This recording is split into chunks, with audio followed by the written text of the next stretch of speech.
I think what's coming up in me is this sense of grief, like a really, really depth of grief. And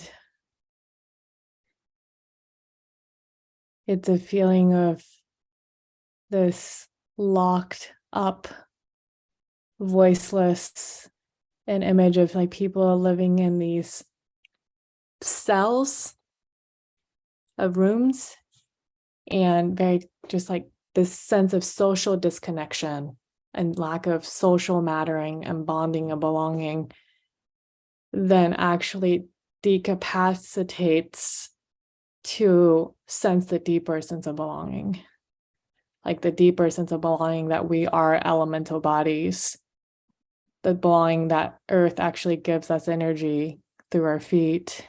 There is a heartbeat in the earth, that we are interconnected. We are the processes.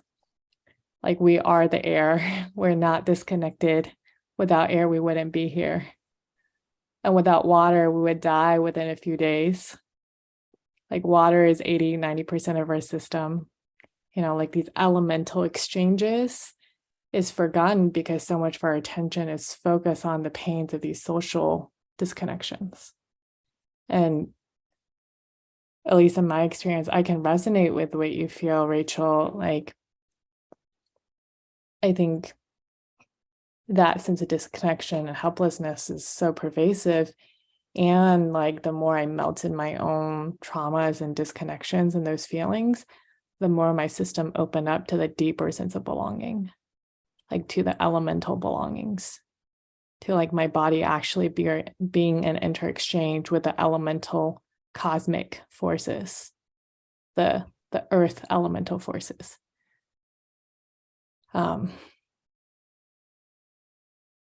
So I feel a lot of grief.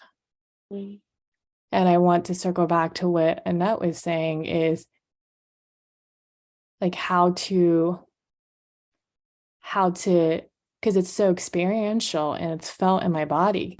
I really feel the energy of the earth nourishing me moment to moment. And I can communicate with the earth and feel it. And that experience, how do I communicate that with people? If they, maybe even some, like on an intellectual level, know that there is a climate crisis, like my parents, but